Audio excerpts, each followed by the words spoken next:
Flexão do dia 13 de novembro de 2025, 32ª semana do tempo comum, quinta-feira, cor litúrgica verde. Neste dia, queremos consagrar a nossa vida à Santíssima Trindade. Deus, que é Pai Todo-Poderoso, que nos confiou a vida, que nos deu hoje a oportunidade de viver. Então te louvamos, Senhor, te bendizemos. Queremos glorificar a Jesus Cristo pela nossa conversão, pelo seu sangue derramado na cruz e o seu sangue libertador, pela oportunidade que temos de voltar para a casa do Pai em Jesus Cristo. Na nossa morte seremos ressuscitados em Jesus Cristo, por Jesus Cristo. Vivemos essa antecipação da nossa salvação quando vivemos a dimensão do nosso batismo em Jesus Cristo. E por fim, glorificar o Espírito Santo que nos move e que nos dá coragem para lidar com as dificuldades da nossa vida, do dia a dia. É o Espírito Santo que nos anima e que nos traz a realidade, a sabedoria, o discernimento, o conhecimento das coisas. Então, louvamos a Deus na Santíssima Trindade. Estamos reunidos em nome do Pai, do Filho, do Espírito Santo. Amém. Santo do dia, Santo Stanislau Kostka. Ele que nasceu no castelo de Rostock, Polônia, em 28 de outubro de 1550. O que acontece nesse ano de 1550? Nós sabemos, a revolta protestante. A Europa toda se divide. Há um grande cisma na igreja, né? Nós temos aí pessoas que falavam na época de uma reforma da igreja, mas houve uma cisão, houve uma revolta, não aceitando os sacramentos, não aceitando a sucessão apostólica, não aceitando uma série de verdades teológicas e construíram para si uma outra razão de ser igreja, diferente daquela que vinha dos apóstolos até os dias de hoje. Então, é o que acontece. E dentro desta revolta protestante, aconteceram centenas, milhares, centenas de milhares de mortes, só porque não era, por ser católico. Freiras, padres, muitas perseguições. Essa revolta acontece também na região do Brasil, que na época eh, já estava sendo colonizada pelos portugueses e houve aquela invasão holandesa que trouxe também esse conceito, né, de perseguição à igreja e tudo mais, aos católicos, e assim como na Europa, na Inquisição protestante, nós estamos falando de mais de 200.000 mortes, né? Muitas pessoas criticam até a Inquisição Católica, mas vamos lá, com todos os erros da Igreja, aconteceram 900 mortes que são atribuídas à Inquisição. A Inquisição Protestante foi mais de 200.000 mortes. Então nós temos aí uma- um, um número muito grande, violento, para ser comparado um com o outro, mas esta é a realidade da história. Então, é nesse ambiente que Santo Stanislau Kostka ele revela para sua família a sua vontade de ser padre, a sua vontade de se consagrar inteiramente a Deus. A princípio, a família até deu este caminho para o santo de hoje, mas devido aí essas revoltas e nas perseguições, quando ele estava no mosteiro, ainda rapazinho, houve perseguição, foi fechado o mosteiro e ele teve que se instalar junto com seu irmão, justamente numa casa que eles deram abrigo, mas a família era protestante. Então começaram aí as perseguições. O irmão dele logo se adaptou à realidade da família que estava acolhendo, mas Santo Stanislau manteve-se firme na sua fé, não rejeitando Jesus, a Eucaristia e os sacramentos. Por isso, começou uma série de, inclusive, espancamentos. Mas mesmo assim, esse jovem se dedicou a conseguir com êxito e foi admitido junto à Companhia de Jesus. Então, essa história toda teve uma relevância dentro da igreja, porque mostrava a determinação daquele jovem em ser, em realizar na sua vida o desejo de ser santo. Morreu muito cedo, né? Muito cedo mesmo. Ele conseguiu realizar o seu sonho de ser padre, de se consagrar a Deus, mas acabou, devido a tanta perseguição, sofrimento, contraindo uma doença e morreu muito cedo. Mas fica aí a história de Santo Stanislau Coxta, que nos mostrou o caminho da santidade, um exemplo a ser seguido nas métricas e objetivo de ser santo. Santo Stanislau Kostka, rogai por nós. Vamos preparar o nosso coração para ouvirmos hoje com atenção a palavra do Senhor. Leitura do livro da Sabedoria. Na sabedoria há um espírito inteligente, santo, único, múltiplo, sutil, móvel, perspicaz, imaculado, lúcido, invulnerável, amante do bem, penetrante, desimpedido, benfazejo, amigo dos homens, constante, seguro, sem inquietação, que tudo pode, que tudo supervisiona, que penetra todos os espíritos, os inteligentes, os puros, os mais sutis. Pois a sabedoria é mais ágil que qualquer movimento, e atravessa e penetra tudo por causa da sua pureza. Ela é um sopro do poder de Deus, uma emanação pura da glória do Todo-Poderoso.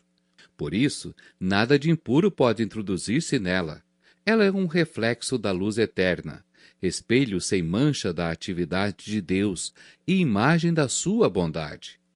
Sendo única, tudo pode. Permanecendo imutável, renova tudo, e comunicando-se às almas santas de geração em geração, forma os amigos de Deus e os profetas. Pois Deus ama tão somente aquele que vive com a sabedoria. De fato, ela é a mais bela que o sol e supera todas as constelações. Comparada à luz, ela tem a primazia, pois a luz cede lugar à noite, ao passo que contra a sabedoria o mal não prevalece. Ela se estende com vigor de uma extremidade à outra da terra, e com suavidade governa todas as coisas. Palavra do Senhor, graças a Deus. Salmo 118. É eterna, ó Senhor, vossa palavra. É eterna, ó Senhor, vossa palavra. Ela é tão firme e estável como o céu. É eterna, ó Senhor, vossa palavra. De geração em geração vossa verdade permanece como a terra que firmastes. Porque mandastes, tudo existe até agora. Todas as coisas, ó Senhor, vos obedecem. É eterna, ó Senhor, vossa palavra. Vossa palavra, ao revelar-se, me ilumina. Ela dá sabedoria aos pequeninos. É eterna, ó Senhor, vossa palavra. Fazei brilhar vosso semblante ao vosso servo, e ensinai-me vossas leis e mandamentos. É eterna, ó Senhor, vossa palavra. Possa eu viver e para sempre vos louvar, e que me ajudem, ó Senhor, vossos conselhos. É eterna, ó Senhor, vossa palavra. Proclamação do Evangelho de Jesus Cristo segundo Lucas. Naquele tempo, os fariseus perguntaram a Jesus sobre o momento em que chegaria o reino de Deus. Jesus respondeu: O reino de Deus não vem ostensivamente, nem se poderá dizer, está aqui ou está ali, porque o reino de Deus está entre vós. E Jesus disse aos discípulos: Dias virão em que desejareis ver um só dia do Filho do Homem, e não podereis ver. As pessoas vos dirão: Ele está ali ou ele está aqui, não deveis ir, nem correr atrás, pois como o relâmpago brilha de um lado até o outro do céu, assim também será o Filho do Homem no seu dia. Antes, porém, ele deverá sofrer muito e ser rejeitado por esta geração. Palavra da salvação. Glória a vós, Senhor. O que Jesus está falando no versículo 25, antes, porém, ele deverá sofrer muito e ser rejeitado por esta geração, isso faz parte das profecias. Então, se você pega o Velho Testamento, os livros proféticos e todos aqueles falar do Senhor, que falava profeticamente do Senhor Jesus, está escrito que ele seria rejeitado. Está escrito, inclusive, que ele seria crucificado entre dois malfeitores. Está escrito ali que seu manto seria disputado pelos guardas. Tudo aconteceu conforme as Escrituras. Jesus crucificado, do lado de dois malfeitores, perseguido pela igreja, a lança penetrando em seu lado esquerdo, nenhum de seus ossos serão quebrados. Tudo está escrito, tudo aconteceu na vida de Jesus conforme as Escrituras. E é incompreensível. É somente, só temos que atribuir à misericórdia de Deus o fato dos judeus não terem aceitado Jesus. Porque se tivesse aceitado e reconhecido Jesus, então tudo estaria, por fim, finalizado. Nós não teríamos nascido, não sei o que teria acontecido, mas tudo teria sido consumado. Então, o que acontece na morte de Jesus é como se estivesse projetando um filme. Quando você estuda o Velho Testamento, quando você estuda as profecias, eu vejo assim um filme sendo projetado, um telão, onde tudo iria acontecer. E aconteceu exatamente de acordo com o filme projetado. Então, nós estamos diante de uma realidade. Diante disso, lógico, essa pergunta que os fariseus fizeram a Jesus, alguns fariseus, compreendendo e conhecedores da profecia, até aceitaram Jesus, porque eles viram a evidência teológica, a evidência profética, perdão, do que estava acontecendo. É o Filho de Deus entre nós, é o Messias. Então, alguns fariseus perguntaram a Jesus sobre o momento em que chegaria o reino de Deus. E eu não acredito que esses fariseus estavam perguntando para pôr Jesus à prova. Não, eles estavam aceitando Jesus, né? Aceitando o fato de que algo extraordinário ia acontecer no momento em que o Filho de Deus se manifestaria no nosso meio.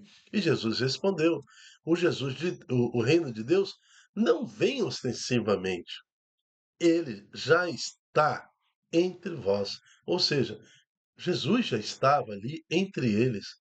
O reino de Deus já está entre vós. Quando o Senhor também, após a ressurreição, sopra sobre os apóstolos o seu espírito, ali também se instala o reino de Deus. Quando em Pentecostes o Espírito Santo é enviado sobre toda a igreja, ali também há manifestação do reino de Deus entre nós. O reino de Deus já está entre vós.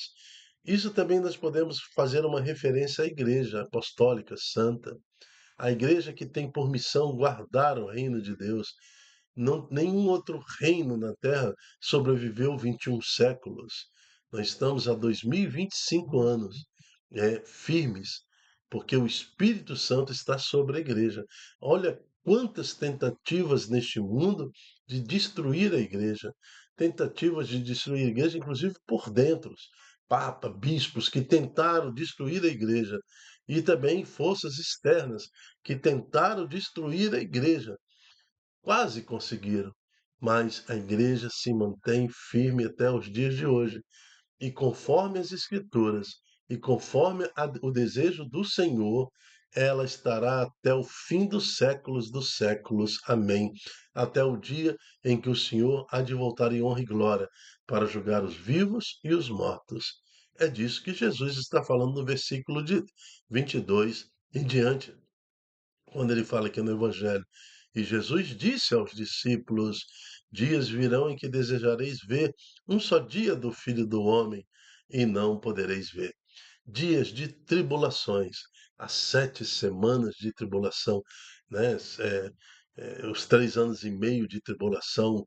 Então, aquela confusão toda em meio à angústia profunda e sinais apocalípticos e sendo mais uma vez cumprido as profecias apocalípticas, muitos desejarão ver, né? As pessoas vão dizer, ele está ali ou ele está acolá, né? Ele está aqui. Não devereis nem correr atrás, porque a igreja é o sinal disciplinado de que Jesus está no meio de nós. Muitos fora da igreja vão falar: Jesus está aqui, Jesus está ali. Não devereis correr atrás, pois, como o relâmpago brilha de um lado até o outro do céu, assim também será o Filho do Homem no seu dia. Vai ser um sinal inconfundível, né? Muito inconfundível. Agora, haverá antes disso a vinda do anticristo que há de se instalar sobre a terra, a falsa religião que vai se instalar sobre a terra. O anticristo há de fazer prodígios, sinais, curas, milagres, confundindo a cabeça de muita gente. Quem não estiver atento a todo acontecimento daqui para frente pode se enveredar por um caminho errado, achando que está seguindo Jesus, né? Então, e vai cair num abismo de tropeço, porque eh, será confuso os fins dos tempos. Então, quem estiver ligado à igreja, nos sacramentos, quem estiver ligado à igreja na obediência, na disciplina, na cobertura, né, de toda a proteção, misericórdia do Senhor, não será confundido, não será enganado, mas muitos se enganarão. Porque e o grande sinal é uma religião que se diz adoradora do Senhor, que permite que seu povo peque à vontade, né? Um liberalismo, né? Toda uma a busca de prazeres em sinal da grande, entre aspas, misericórdia do Senhor, que há de entender que nós somos voltados ao prazer. Então, isso a história vai dando ciclos e mais ciclos, né? Isso já aconteceu antigamente, já aconteceu na época de Jesus, quando ele veio, e vai de acontecer outra vez, né, iludindo o povo a seguir um caminho errado. Antes, porém, ele deverá sofrer muito e ser rejeitado por esta geração. Que não sejamos a geração que rejeita o Senhor, que busquemos na sabedoria que é falada na primeira leitura, né, um ambiente seguro, calmo, para que o nosso espírito não seja confundido, que é exemplo de Santo Stanislau Kostka, que se manteve firme nos seus objetivos, mesmo sofrendo, ano 1550, perseguido, mas conseguiu encontrar Jesus. Que esse salmo, o Salmo 118, que uma coisa no 118 fala que é infeliz do homem que acredita em outro homem, né? Mas agora, hoje, ele traz: é eterna, ó Senhor, vossa palavra, né? Vossa palavra, ao revelar-se, me ilumina, me dá sabedoria e dá sabedoria aos pequenos, aos pequeninos. A palavra de Deus, se a gente seguir a palavra de Deus, a Bíblia, se a gente seguir conforme a tradição e conforme o discernimento e conforme a proteção daqueles santos homens e mulheres que foram guardados pelo Senhor para nos trazer a religião até os dias de hoje, né? Se a gente seguir essa disciplina, então o santo magistério, tradição e a santa palavra, nós não seremos confundidos, porque a palavra, ao revelar-se, ilumina, né? Ela dá sabedoria até aos pequeninos. Diante disso, então, queremos glorificar a Deus e que essa santa palavra do Evangelho traga em nós força interior para mantermos firmes, porque Jesus vem e há de julgar os vivos e os mortos. Amém. Eu me chamo Dilton Góes e quero te fazer um convite muito especial. Seja você também um anunciador da Boa Nova, divulgando em suas redes sociais este estudo, este ensino, esta pregação, para que mais corações façam a opção correta de escolher Jesus em suas vidas. Amém. Dá um joinha no YouTube, faça um pequeno comentário. Se você não é inscrito, se inscreva lá no nosso canal. Deus te abençoe e até a próxima, se Deus quiser. Tchau, tchau.